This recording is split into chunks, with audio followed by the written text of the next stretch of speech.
With Ford's Focus RS now terrorizing the streets, it looks as if Subaru is ready to fight back with a completely refreshed version of the WRX and WRX STI.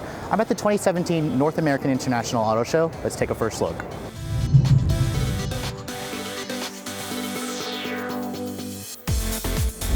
Now, when the current WRX debuted back in 2015, it became an instant hit for Subaru. I mean, the WRX and STI name is a big vehicle for the enthusiast market.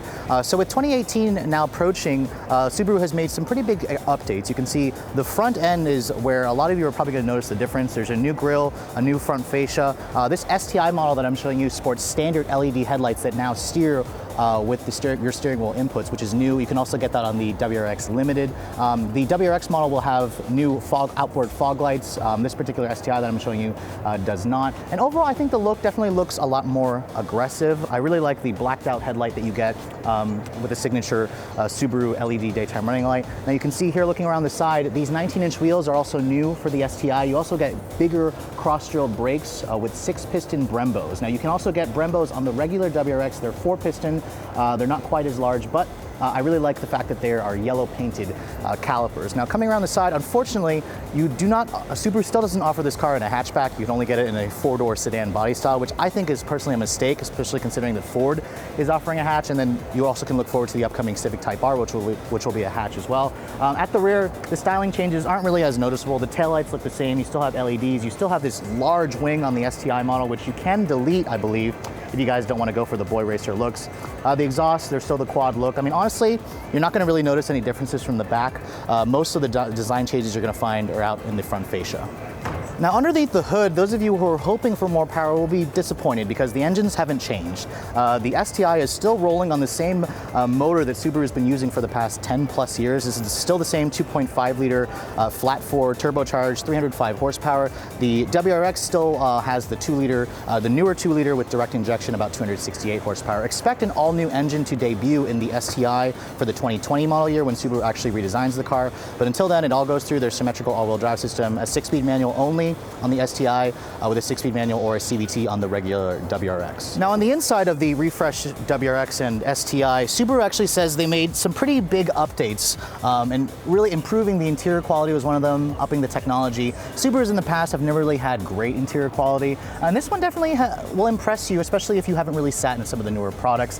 You can see here there's lots of contrasting red stitching.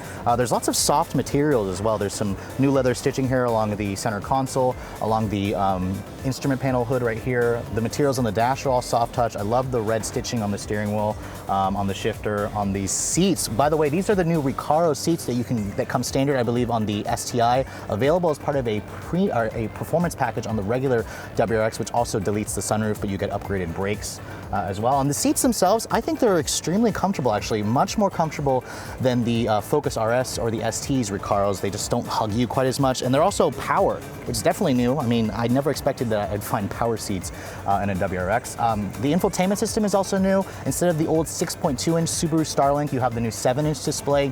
I don't believe it has Android Auto and Apple CarPlay. You have to wait or you have to go to the all-new Impreza to get that, which I believe Subaru will probably save for the redesigned WRX. But I mean, overall, the 6-speed manual in here, Subaru also said they revised the gearing, they revised the clutch feel, and it actually has much shorter throws than the last WRX that I drove, which was a 16. The clutch itself is, relatively heavy, but it's a very short travel, so I'll have to wait until I actually drive this vehicle to, give you my final judgments on the changes. Subaru also said that they made the interior quieter with more insulation. The ride has also been tweaked with different steering tuning, different suspension tuning, so they've made this car a little bit more livable, which was definitely a criticism of mine.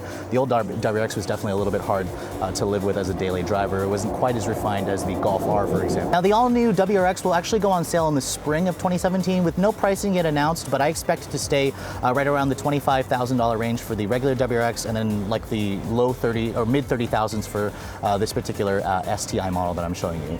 For Redline Reviews at the 2017 North American International Auto Show, I'm Sophion Bay.